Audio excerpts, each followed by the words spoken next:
Turnpoint Press Audio presents The Night Before Christmas, a Pine Harbor short story, written by Jill Urbach, narrated by the author.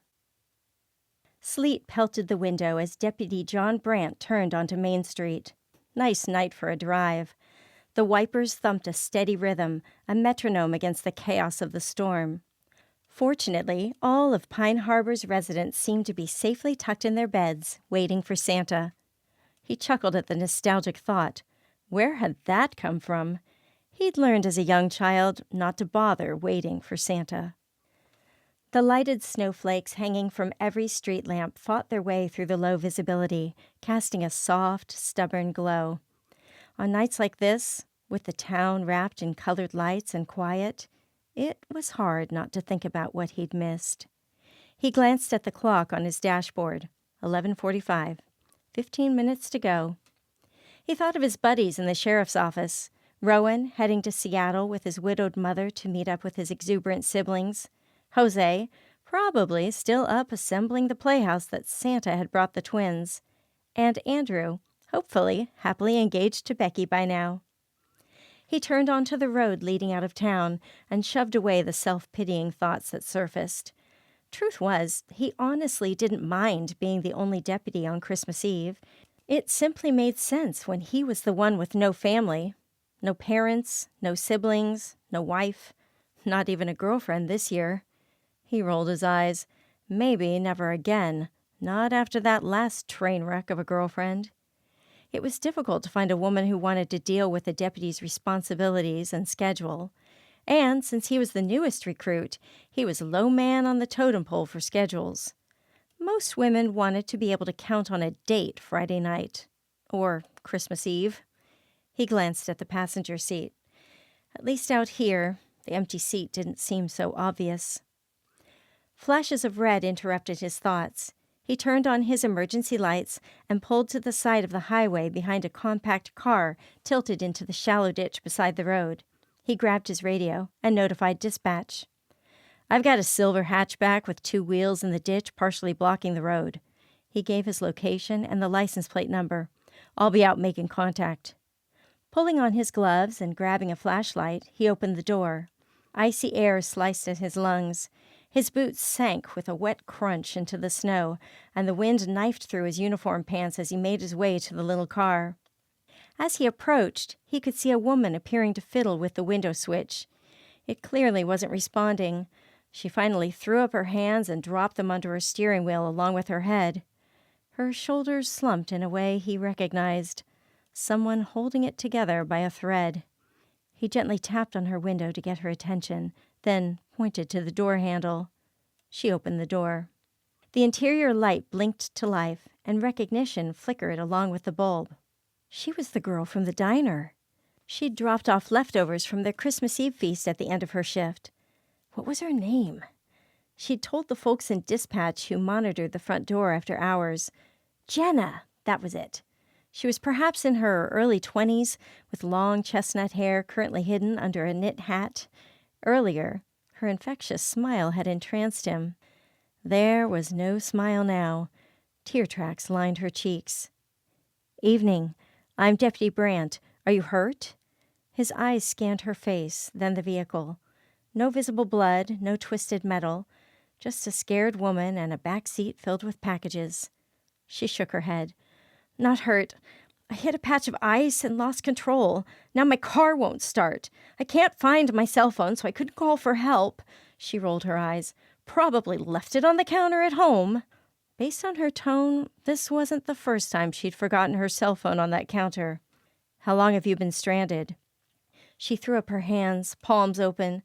"No idea. Feels like hours. Not a single person has driven by. And if I can't make it home, my whole surprise will be ruined." Her chin wobbled, and new tears threatened to spill. She turned away from him as if she could hide her distress. He wanted to touch her, offer comfort, but that wouldn't be professional. He cleared his throat. "It'll be okay. I'll call for a tow truck and stay with you until it arrives." He pitched his voice low and calm, the tone he used for crash victims and terrified kids. It always surprised him a little when it worked. Her smile of gratitude sent a shot of warmth through his body. Funny how one look from a stranger could cut through more cold than a gallon of coffee. He tromped back to his vehicle, snow squeaking under his boots while the wind howled at his back as if urging him to hurry. He'd called Dave, the one guy on their little Pacific Northwest island with a tow truck. Dave was a good guy. He'd do his best to get there. "The driver okay?" Dave asked once John got him on the line and told him what he needed. "She's a bit shaken, but unhurt, and probably cold." "Where's the vehicle?" "Braxton Road, 3 miles outside town, westbound lane." John could picture Dave scratching that red beard of his while he thought. "Could take me an hour to get there in this weather." "Best I can do." "Thanks, Dave. Drive safe." He trudged back through the snow to let the woman know she was in for another wait. At least she wouldn't have to wait alone. Jenna watched the man get out of his sheriff SUV. What was his name? She shook her head. She'd been too stressed to pay attention. Her brain felt fuzzy, like someone had shaken all her neatly stacked thoughts and left them scattered. Her hands still trembled from the cold, but also from the what-if that had tormented her mind since she slid into the ditch. What if nobody came? There were no houses on this stretch of road, so she couldn't even knock on a stranger's door for help. Town was too far away to walk, but her car had stopped providing any warmth long ago. No, thank goodness Deputy What's-His-Name had stopped. The sleet had morphed into a heavy fall of snow which obscured the man's face as he lumbered back to her car, reminding Jenna of the nights in her favorite fantasy books, marching out of the mist, covered in armor. Only this one wore a reflective coat and a radio instead of a sword, but the relief sweeping through her felt just as dramatic. She opened her door, hoping for good news, and immediately shivered at the additional cold. "Tow truck's on its way," he said. "Thank goodness." "He's coming from the other side of the island. That's where I'm headed. So it could be an hour before he makes it here." "Oh." In normal circumstances, it only took 25 minutes to get to the west side of the island. These were definitely not normal circumstances. An hour might as well have been forever with her surprise hanging in the balance and her toes turning to ice. Deputy Knight, well, it was better than Deputy What's-His-Name, jerked a gloved thumb at his SUV. "You're welcome to wait in there. It's heated." "Thank you." Hopefully now her teeth would stop chattering, and maybe her brain would stop replaying the spin of the car and lurch into the ditch. He helped her out of the car, then offered his arm to hold onto as they climbed up the incline onto the snowy road. She could feel his strong bicep even through his heavy coat. Steady, strong, the exact opposite of how she felt at that moment. He got her safely in on the passenger side. He'd left the vehicle running, and she nearly wept with relief at the warmth. She removed her gloves and held her hands in front of the heater vents. Pins and needles pricked her fingers as feeling returned, the sensation almost as sharp as the cold had been. He got in and threw her a smile. She hadn't expected his smile to be this nice, kind even. It loosened something tight in her chest. "Better, right?" "It's heaven." She pointed to the cage separating the back seat from the front. "I thought I might have to sit in the back," she quipped. "That's only if you're cuffed," he quipped right back. She laughed, able to appreciate his humor now that her body was thawing. He pointed to the thermos on the seat between them. "I've got coffee. Well, jail coffee. But it's hot." "If it's hot, I don't care what it is."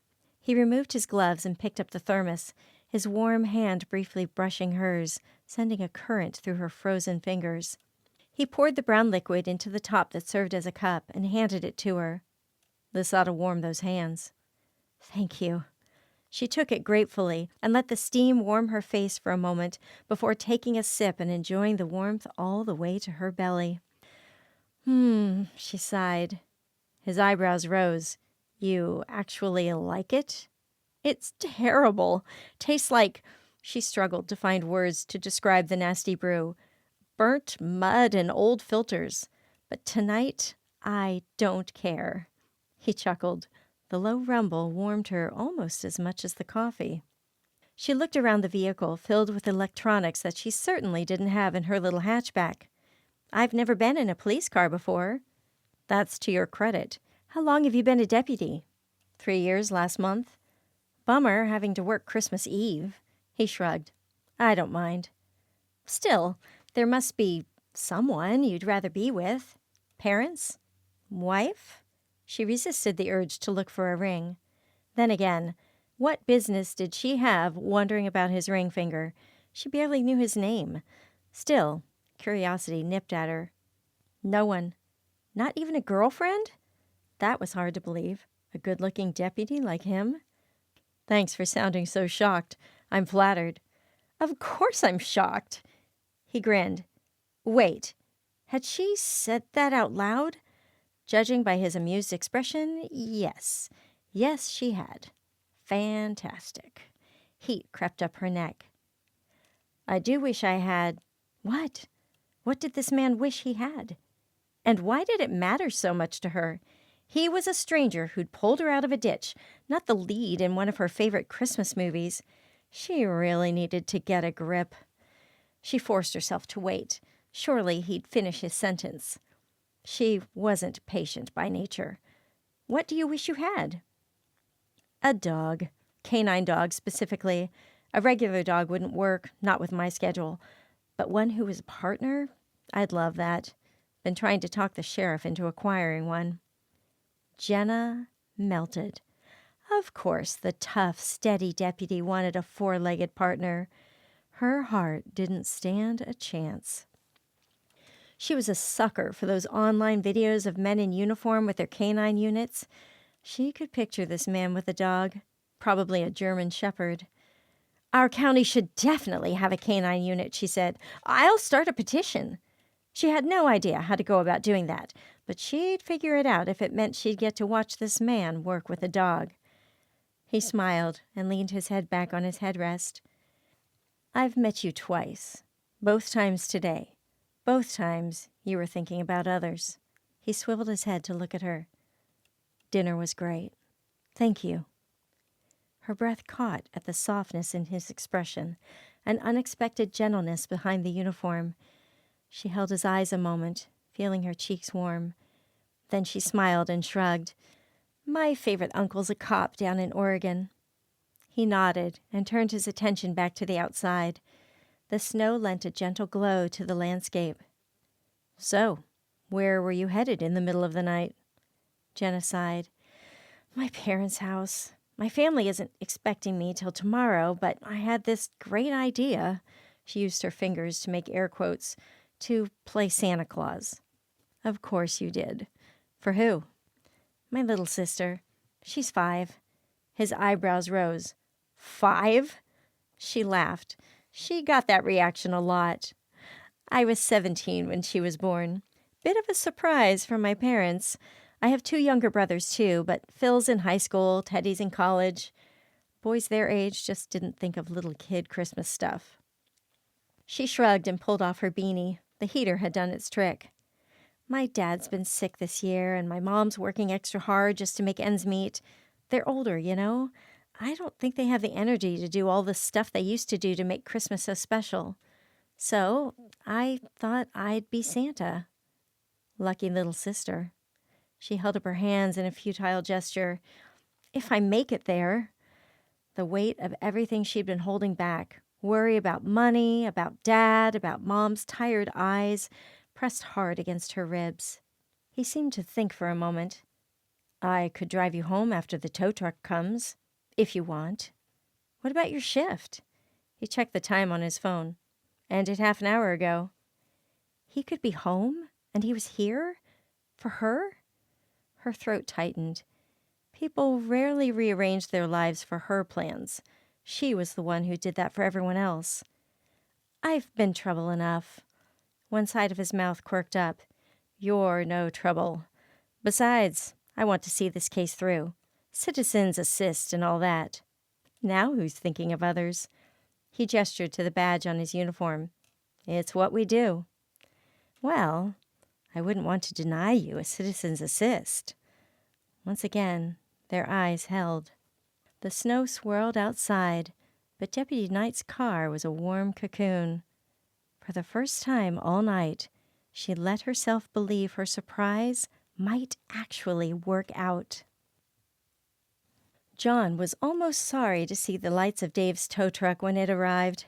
The spell in the SUV created by frosted windows and quiet conversation broke with the flash of headlights.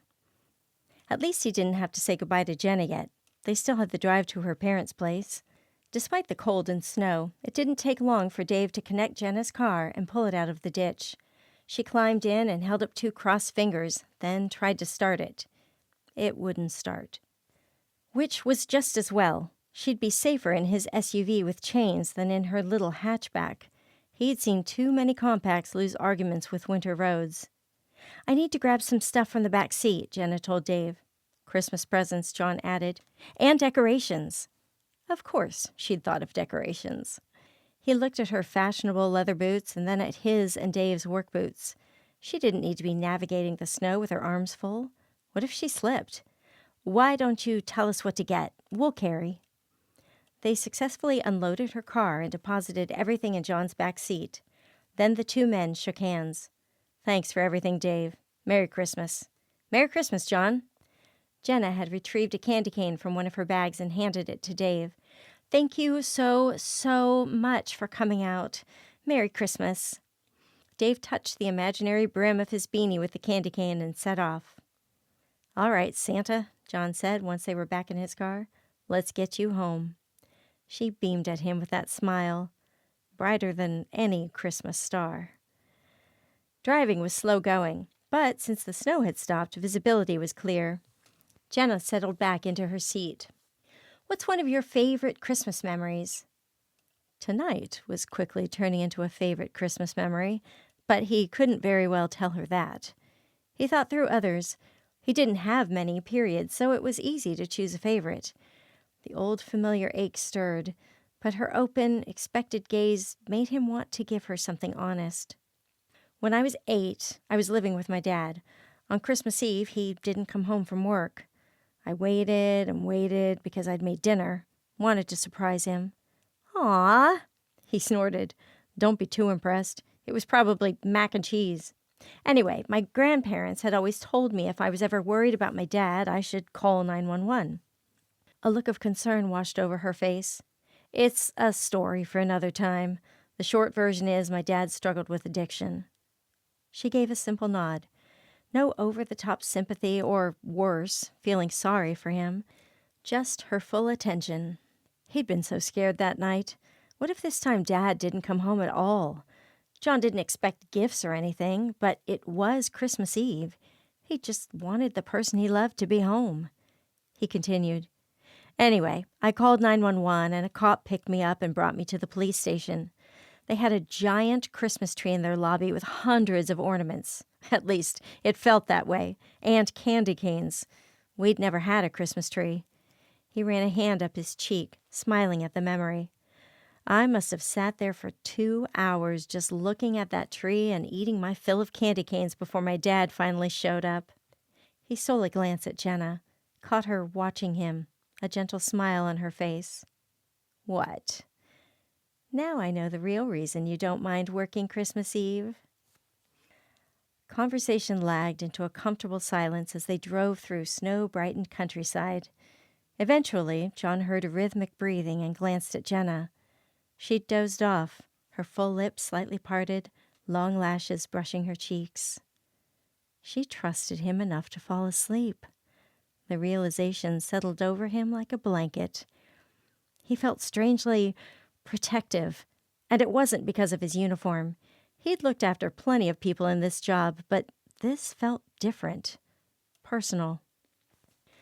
Rolling fields segued to scattered homes, and finally, a small neighborhood of neat little houses.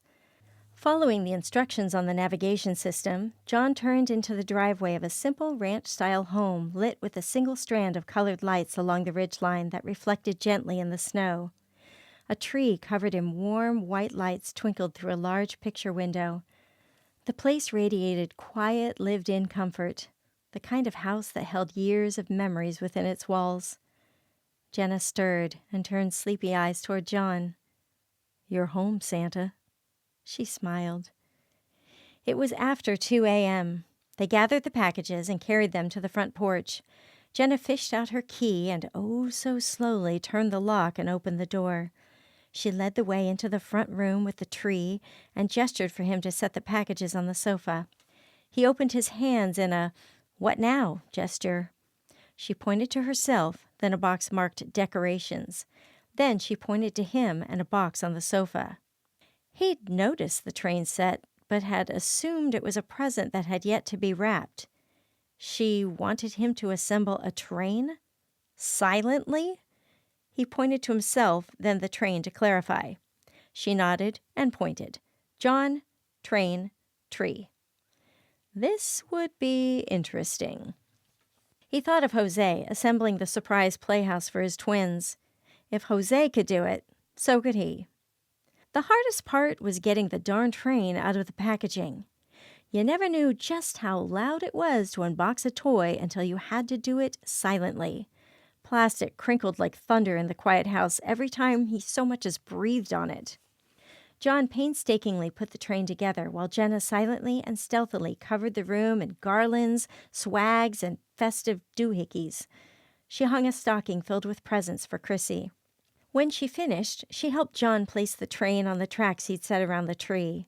Her shoulder brushed his as they leaned in, and the faint scent of cinnamon and diner coffee clung to her sweater, homey and oddly comforting. They couldn't run the train to test it. Too loud. Hopefully he'd connected everything properly. They discarded the trash. Again, another thing you just didn't know how loud it was until you had to do it making no noise. Jenna nearly lost it when a stiff piece of cardboard snapped, clapping a hand over her mouth as they both froze and listened for movement down the hallway. When they finished, Jenna took a little kneeling Santa figurine out of her bag. "Come with me," she mouthed. She took his hand and led him to a small table with a nativity. She placed Santa next to the baby Jesus. Stepping back to admire her work, she squeezed his hand, and squeezed his heart as well. Her fingers were small but sure around his, like she'd been doing this for years and had simply folded him into the ritual. They returned to the sofa, now empty of presents. They sat silently and took in a job well done. The room that had been a simple nod to the season when they arrived had exploded into a full Christmas extravaganza. Jenna turned off the 2 lamps they'd used to light their work and sat back down. The magical glow from the twinkling Christmas lights was the only light in the room. Beautiful. Quiet wrapped around them, filled not with emptiness, but with the soft hum of contentment. He and Jenna leaned back on the couch. She placed her stockinged feet on the coffee table. He followed suit, having removed his boots when he first entered the house. He flipped his hand, palm up. She placed hers in his. Her voice, barely a whisper, she said, "Merry Christmas, John. Merry Christmas, Jenna." He couldn't remember the last time he'd felt this peaceful. His eyes drifted closed. For once, he didn't fight the tug of sleep. If this was a dream, he wasn't sure he wanted to wake up. A creaking floorboard brought him to consciousness. He noted a head resting on his shoulder. Jenna. He kept his eyes closed, enjoying the weight of her against his side, the feel of her hair on his cheek. Light flooded the room. His eyes snapped open. "Jenna?" She startled. For a split second their eyes met, wide, startled, and somehow connected, before Jenna scrambled upright. She launched off the sofa and flew into the arms of a sleepy-looking older couple in matching flannel pajamas. "Mom! Dad! Surprise! Merry Christmas!" "Merry Christmas, honey." They enveloped her in a hug. John swallowed an unexpected lump in his throat at seeing how thrilled they were to see her. They broke the hug, but each kept an arm around their daughter, as if they wanted to assure themselves she was real. Jenna's dad gestured to John with a polite but confused expression. "Who is this?" He'd scrambled off the sofa as soon as he realized there were others in the room. Now he looked down at his rumpled clothes. He'd left his bulletproof vest in the car, but he was still in uniform. Great. They wouldn't know he was off duty. Nothing made a good first impression like looking like you fell asleep on the job. Jenna beamed. This is the man who saved Christmas for all of us, Deputy John Knight. He paused. Brant, actually. You can call me John. Nice to meet you. He held out his hand. Jenna's face had gone pink. Probably just embarrassed to be caught sleeping next to a strange man on her parents' sofa. Her father slowly crossed to John and took his hand. Welcome, John. Ted. I hope you can stick around for breakfast. Helen's made her skier's French toast casserole. Only makes it once a year. Helen threw her arms around John. Welcome, John. Thank you for helping Jenna get here in that storm, and I insist you stay for breakfast. Who'll stay for breakfast? A little voice asked through a yawn. Over Helen's shoulder, John saw a little girl in red footy pajamas, hair sticking out at all angles, rubbing sleep from her eyes. This must be Chrissy. Jenna squatted down and held out her arms. My friend, Deputy Brant, there was that blush again, is staying. And me too.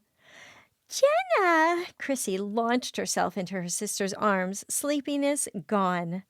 Jenna's mom had let John go by now and bustled into the kitchen, presumably to get that casserole into the oven. He caught Jenna's eyes across the room, and they shared a smile. Although hers was slightly strained by the tiny arms around her neck cutting off her air. But pure joy filled her eyes. Whatever exhaustion and worry he'd seen in her earlier had been replaced by something bright and unguarded. His breath hitched as he took a deep breath. He'd helped put that look there. Chrissy pulled back enough to look her sister in the face. I was waiting for you to come. Jenna looked toward the tree. Looks like someone else came too. Chrissy followed her sister's eyes, taking in the presents, the decorations. Santa came, she whispered, eyes wide. John flipped the switch, and the train came to life. Chrissy gasped and turned those enormous eyes to John. Are you Santa's helper? He caught Jenna's eye. Yes, I am. Chrissy squealed and clapped her hands. She pointed to the stocking. That says my name. Can I open it now?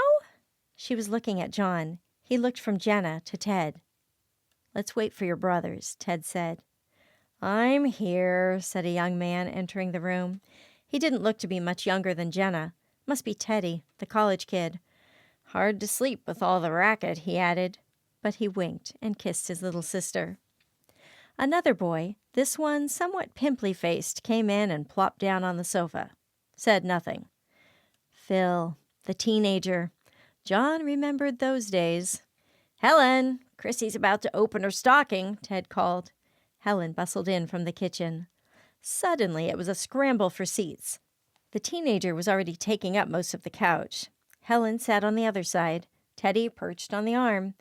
Ted eased himself into a well-loved recliner, and Jenna sat on the floor with Chrissy in her lap.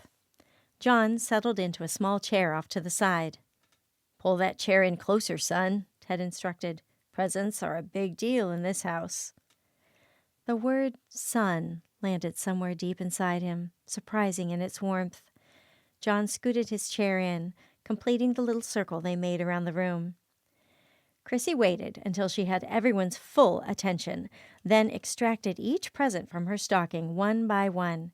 It didn't matter what the gift was, a chocolate bar, a bead bracelet, a new pencil. Each gift was noted and appreciated. No tearing off wrappers and casting presents aside for this kid. The family watched, fully involved in the production. Even Phil, who'd clearly prefer to still be in bed, rallied to add his oohs and ahs. His chest tightened at the easy affection in the room, the way they leaned toward one another, the easy laughter and overlapping voices. He let himself soak it in, storing it away for later. A dog wandered in. A German shepherd. He'd probably once been a beautiful creature, but he was clearly well past his prime, with cloudy eyes, a gray muzzle, and gimpy hips. Chrissy must have noticed him watching the dog sniff its way into the room. "That's Clyde," she said. She hopped out of Jenna's lap and led Clyde over to John. "He's nice, he's just old and he can't see you. But he can smell you if you hold out your hand." John did as instructed. Clyde sniffed his hand, then let John scratch behind his ears. Clyde eased his old body down and leaned his warm weight into John's legs. When Chrissy finished opening her presents, the family piled through the kitchen doorway with promises of the rest of the presents after breakfast. Jenna had remained on the floor. John looked down at the dog lying on his feet. "I feel bad moving. Clyde just got comfortable." Jenna crawled over to sit next to them.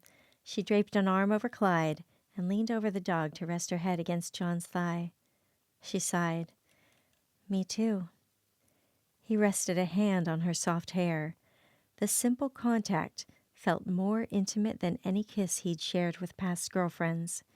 It was quiet, sure, and somehow right. They sat there, John in the chair, Jenna and Clyde on the floor, drinking in the room, the chatter and clink of dishes from the kitchen, and the feel of each other. This was what Christmas was supposed to feel like. "Jenna! John! Breakfast!" Jenna lifted her head, offered him that beautiful smile. "Let's go join the family." The end. You have been listening to The Night Before Christmas, a Pine Harbor short story, written and narrated by Jill Urbach.